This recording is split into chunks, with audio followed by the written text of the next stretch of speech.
이번 시간에는 대상관계와 미술치료에 대해서 알아보도록 하겠습니다.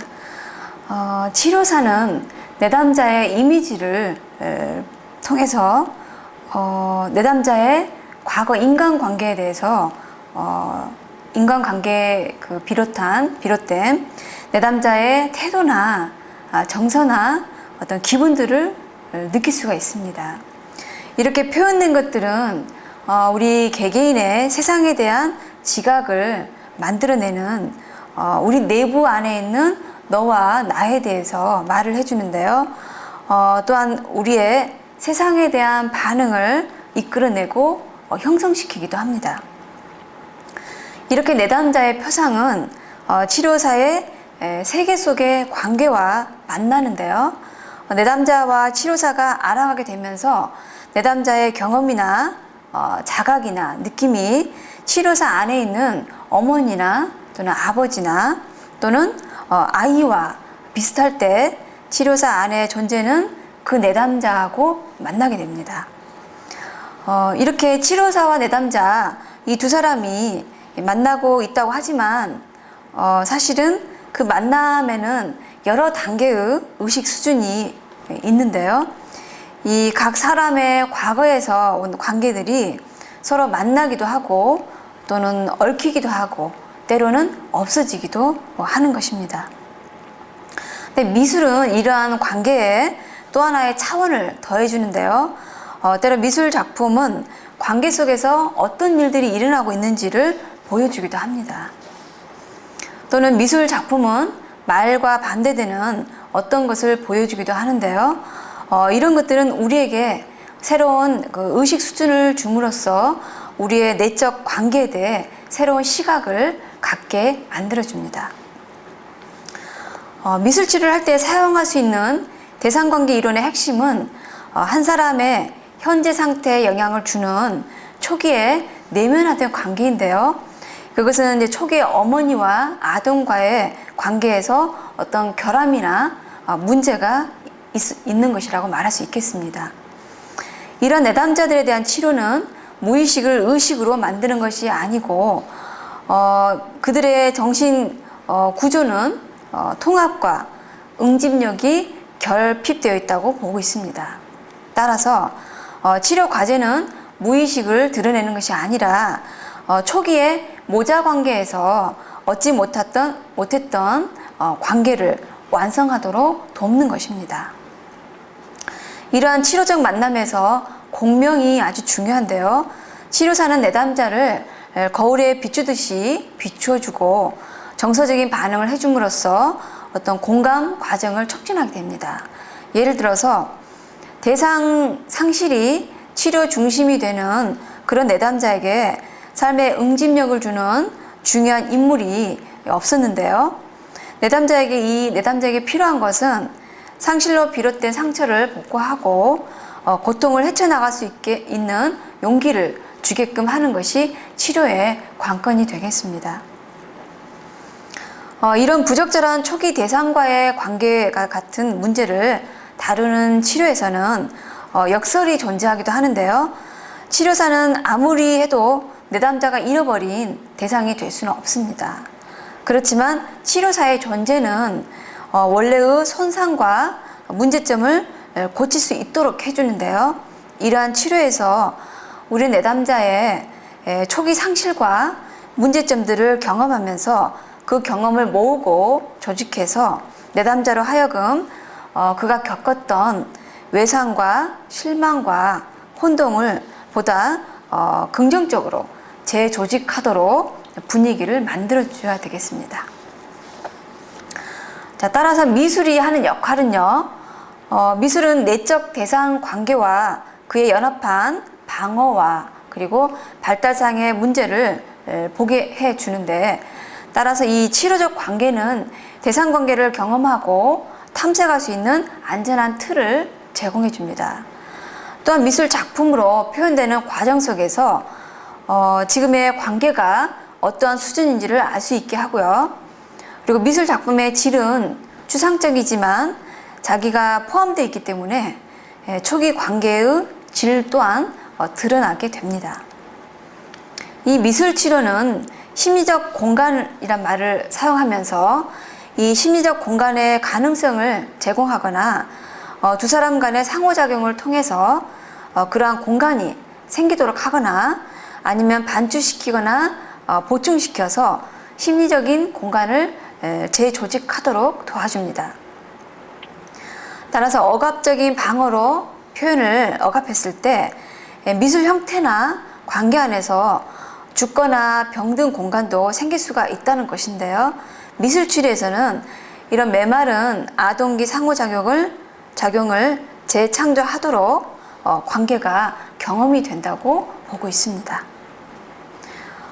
또한 창조적인 미술의 경우에 내담자의 세계가 다양한 모습으로 미술 양식으로 통해서 형성되고 반영이 되는데요. 마찬가지로 치료적인 대인관계를 통해서 그러할 수가 있고 그 관계에서는 미술 표현에 나타난 것들을 반추하거나 보충할 수가 있습니다. 따라서 미술치료사는 미술치료 과정이 진행되도록 내담자의 관계를 긍정적이고 지지적인 관계로 유지해 나가는 것이 중요하겠습니다. 또한 치료적인 상호작용 내에서 병리적인 공간이 발생할 때 숨겨진 대상, 관계를 찾아내고 심리적인 공간을 재창조하기 위해서 적절한 미술 양식을 발견하는 것은 이 미술치료사의 능력과 창조력을 필요로 하기도 합니다. 또한 미술 형태는 분열과 양극단을 잘 통합해서 새로운 전체가 되도록 해야 되는데요. 과거에서 비롯한 표상은 이미지와 상징을 통해서 표현이 되고 또 객관적인 현실의 경계가 또 확장이 되기도 합니다.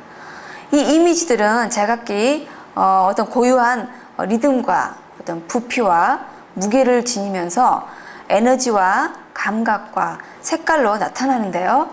이러한 상징과 이미지는 본질적으로 비언어적이기 때문에 언어적 형태로 명확하게 표현하기 어렵고 미술과 같은 매체를 통해서 더 잘 표현이 됩니다.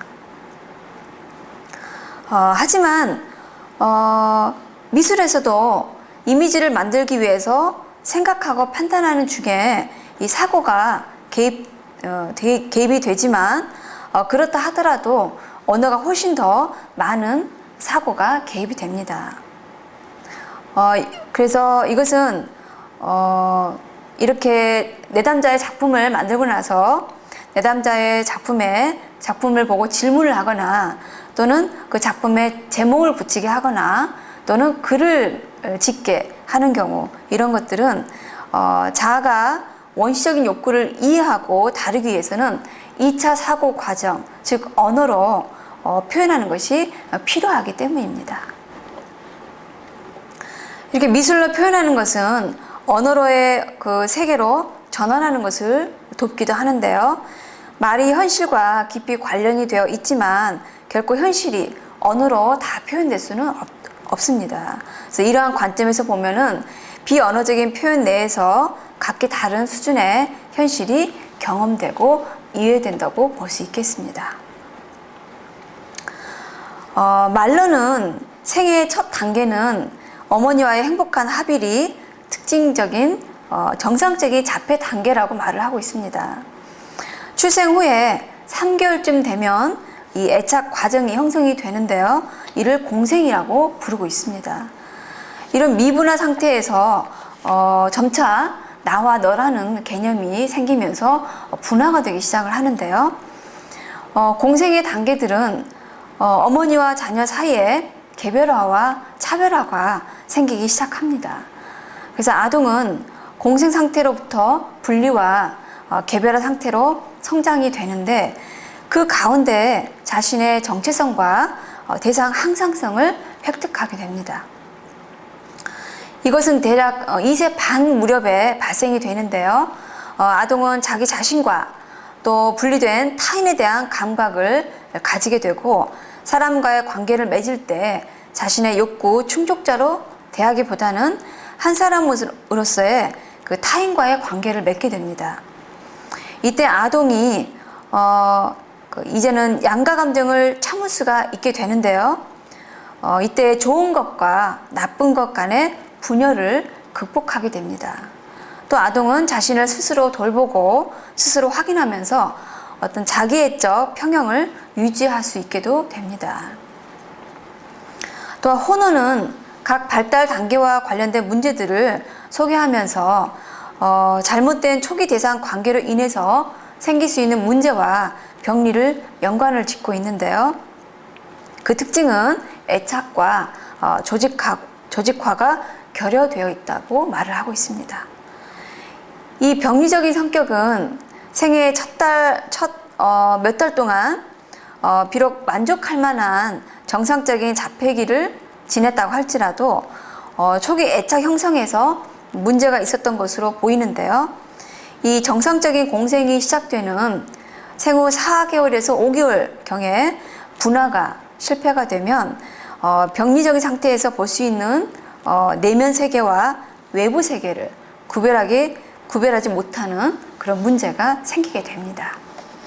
이런 발달에서 나타나는 문제마다 수반되는 고통과 불안이 다르고 또 치료 관계에서도 드러나는 모습이 다 다릅니다. 그러므로 미술 치료사는 비슷하게 보이는 그림들을 차별화해낼 수 있는 능력이 있어야 되고요. 또 적절하게 반응을 보여야 되겠습니다. 다시 말해서 각각의 발달 문제를 다루려면 병리적인 공간을 치료적인 공간으로 전환하도록 돕는 틀로서 미술 작업이 요구가 되겠고요. 병리적인 공간이 아무런 발달 없이 그저 놓여 있는 거라면 치료적인 공간은 새로운 해결책과 새로운 가능성을 촉진시키면서 자기가 새롭게 태어나도록 하는 것이라고 볼 수 있겠습니다. 미술치료사가 할 일은 이러한 전환이 가능하게끔 미술 경험을 제공하는 것이고요. 또 각 발달 수준별로 어떻게 하라는 획일적인 접근보다는 다양하고 복잡한 이슈를 제대로 끌어내야 되겠습니다. 미술치료사에게 정말로 필요한 것은 환자의 미술 작품을 상징적 수준에서 이해하고 그 이해한 것을 치료 과정 속에서 계속 유지되고 진행되도록 하는 것이겠습니다. 또한 창조성과 놀이에 대해서 위니컷이 말하고 있는 것은 발달 이론과 미술의 사용과 그리고 치료 기법을 한테 묶어주는 것인데요. 위니컷은 어떤 개인이 내면 공간과 외부 공간을 다루는가 하는 관점에서 접근을 하고 있습니다. 또한 위니컷은 어머니가 유아의 욕구를 예상하기 때문에 유아는 어머니 젖가슴이 자신의 일부라는 착각을 유지한다고 말을 하고 있습니다. 그렇다면 창조성은 인간의 발달의 맥락 내에 있다고 말을 할 수가 있겠는데요. 내적 현실과 외적 현실의 전환 공간을 만드는 토대는 착각으로부터 나온다고 말할 수가 있겠습니다. 이 전환 공간 내에서 아동은 세상이 자기 것이고 행복한 상태를 자신이 유지할 수 있다는 착각을 처음에는 보유하지만 점차 외부 현실의 요구에 부응하기 위해서 그 착각을 재조직하게 됩니다.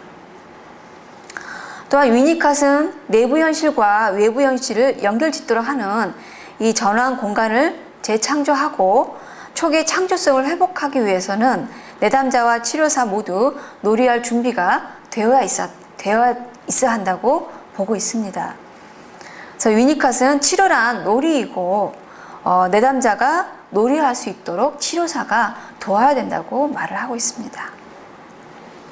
따라서 미술치료사 자기 자신도 놀이할 준비가 되어 있어야 하고요. 위니컷이 말한 놀이는 목적 없는 행동도 아니고 단순한 재미도 아니고요. 치료에서 놀이는 지적 통제를 이완시킬 수 있고 심리적인 공간 내에서 경험하게 하는 것을 놀이라고 보고 있습니다. 따라서 상징적인 놀이를 통해서 미술 관계 안에서 내담자들은 자신의 심리적 공간을 조직화하도록 도움을 받고, 따라서 치료적 놀이는 지지적 환경을 만드는 수단이 되는데, 이 지지 환경 내에서 초기 대상과의 결함이 복구가 되고 또 창조적 삶을 위한 능력이 생길 수 있다고 보고 있습니다. 자, 다음은 이제 여러 발달 단계에 있는 환자들에 대한 접근을 살펴보겠는데요. 첫 번째로 자폐일 경우에 이 자폐 내담자일 경우에는 지지 환경이 구조와 감각 접촉이 필요합니다. 이 자폐 내담자는 자신과 타인을 뚜렷이 구별하지 못하는 공생 단계에서 외상을 입은 내담자일 경우가 많기 때문에 어떤 것을 명확하게 정해주는 것이 필요하고요. 또 구조를 부여해주고 경계를 지어주는 것이 필요합니다. 또 내담자의 세계가 많이 혼란스럽고 와해되어 있기 때문에 지지는 부드럽게 확고해야 되고요. 이미지 세계와 외부 현실을 연결시키고 명료하게 해줘야 됩니다. 다음에 이제 경계선 내담자일 경우에는요, 이 내담자들은 자신이 부모로부터 분리되어 있다는 것을 알면서도 한편으로는 혼자라는 것을 무서워합니다. 그래서 이런 아동은 분리하고자 원하지만 또 연결을 유지하고 싶어 하는 두 가지 면이 있는데요. 아동은 독립적으로 되기 위해서 싫다고 소리치면서 거부를 하고 있지만 한편으로는 또 붙잡아주기를 원하는 욕구, 그런 두 가지 속에 두 가지가 혼재되어 있습니다. 그래서 이 욕구는 부모가 다가가면 거부되기도 하는 그런 욕구인데요. 만약에 어린아이라면 이런 행동을 이해할 수 있겠지만 성인 내담자가 이런 모습을 보인다면 좀 혼란스럽고 당황스럽죠. 그래서 치료사는 이 이슈에 대해서 이런 거에 대해서 인지적으로 이해를 하고 있어야 되고요. 이런 내담자는 미술 재료도 많이 소모를 시킵니다. 그래서 미술 재료가 많이 들어가는데요. 미술 치료사는 환자가 구조와 지지를 목말라하면서 또 그런 모습들이 또 사라질 때 내담자가 어디로 퇴행하고 있는지를 살펴보는 것이 또 중요하겠습니다.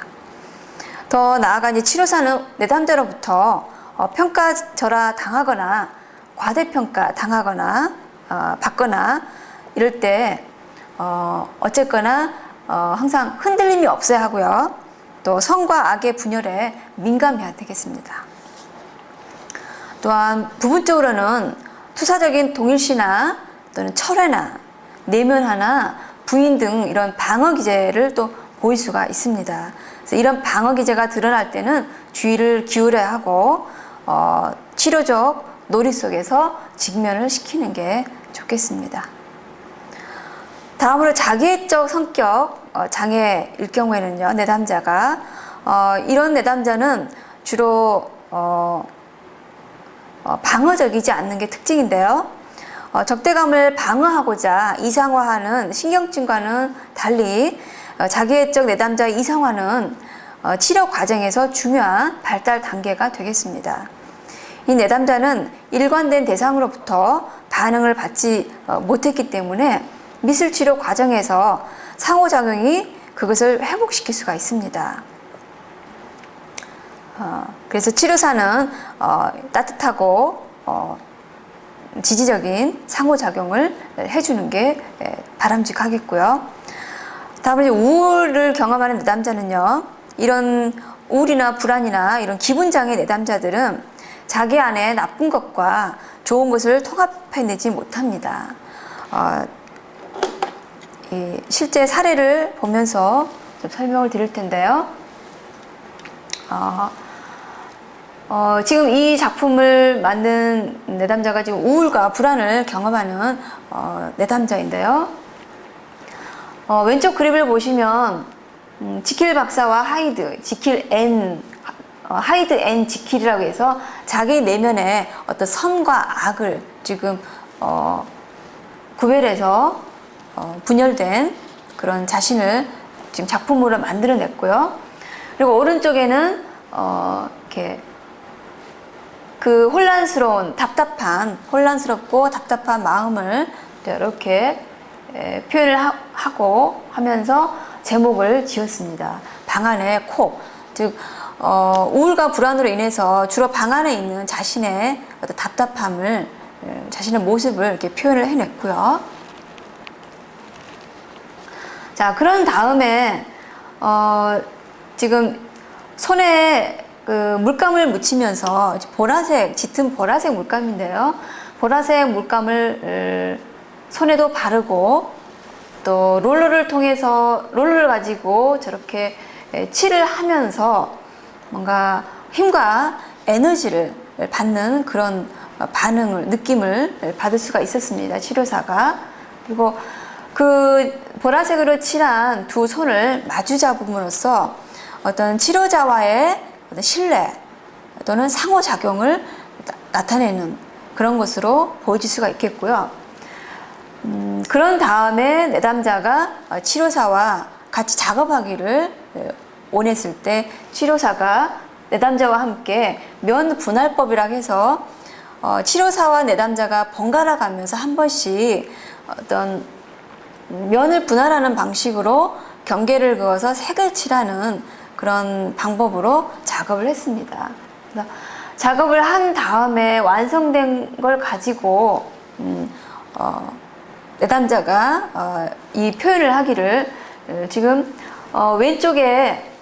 왼쪽 모습이 사람의 옆모습이고, 그리고 그 사람이 이 오른쪽에 나와 있는 이 핑크색이 마치 하트와 같은 형태로 보인다 하면서 사람이 지금 어떤 사랑의 감정을 또는 사랑의 느낌을 갖고 있다라는 식으로 표현을 했습니다.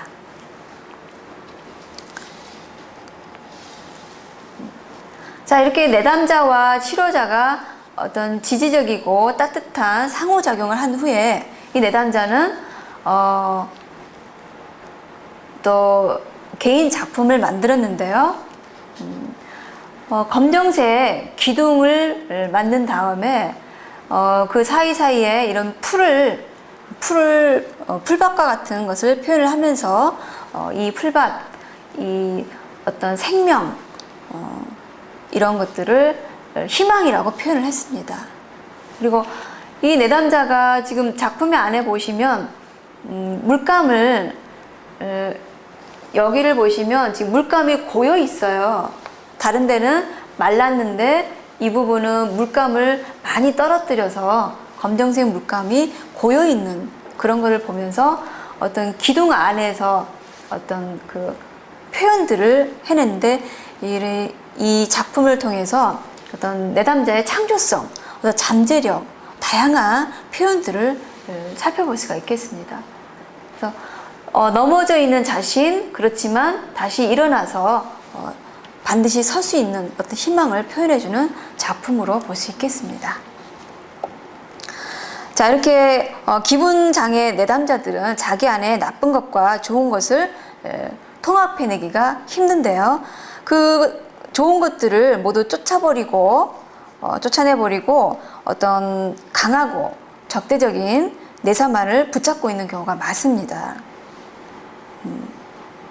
그래서 미술 활동은 이 미적 표현을 통해서 자신의 가치와 힘을 발견해낼수록 돕고요. 그런 경험 속에서 자신을 발견하고 또 힘을 얻게 될 때 잃어버렸던 어떤 자신을, 또는 좋았던 자신을, 또는 어떤 창조적 잠재력을 발견할 수가 있겠습니다.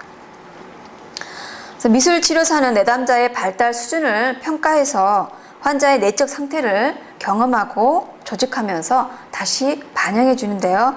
이 모든 것들이 내담자에게 잃어버린 경험을 다시 찾고 새로운 수준에서 자신을 정의하고 통합하는 환경이 된다고 보겠습니다. 자, 따라서 성장이란 치료사가 그저 내담자를 만족시킬 때 생기는 것이 아니라 성취하지 못한 발달 단계로 인한 고통을 겪는 과정을 통해서 생기는 것이라 할 수 있겠습니다. 그래서 치료자의 입장은 이 대인관계 치료자의 입장은 나는 너와 함께 있고 그러나 따로 있다. 그리고 나는 너의 욕구를 이해하고 그렇지만 내가 너의 고통을 없앨 수는 없다. 라는 입장을 취해야 되고요. 또 아무리 선한 의도였다 할지라도 내담자의 분노와 고통, 절망을 그냥 제거해버리는 것은 진정한 치료가 아니라고 보고 있습니다. 그래서 치료사가 할 수 있는 것은 지지 환경을 마련하는 것이고 그 지지 환경이 내담자로 하여금 고통을 견뎌내고 계속 성장할 수 있도록 해줄 수가 있겠습니다. 그래서 이 접근에서 말하는 것은 우리 내부 정신의 구조는 이중성이 있고 그 이중성은 부드러움과 딱딱함 그리고 멀고 가깝고 따뜻하고 차가움을 동시에 경험하는 것이라고 말을 하고 있습니다. 그래서 미술치료사가 내담자에게 제공하는 이 공명은 이러한 이중성을 보충해서 치료사와 내담자 간의 심리적인 표현으로 참된 의사소통의 장이 마련되도록 하는 것입니다. 그래서 그곳에서 상반되는 것들의 통합이 이루어지고 또 진보와 퇴행 그리고 융합과 분리가 계속 일어나면서 성장이 된다고 보고 있습니다. 그래서 미술치료에 적용하는 대상관계 이론은 다름이 아니라 수많은 수준의 깨달음을 찾아내고 조직화하는 것이고 이러한 깨달음은 내담자가 치료적 과정에서 자신의 자원을 창조적으로 사용하는 기회를 주는 것이라고 말할 수 있겠습니다. 자, 이렇게 이번 시간에는 대상관계와 미술치료에 대해서 알아보았습니다.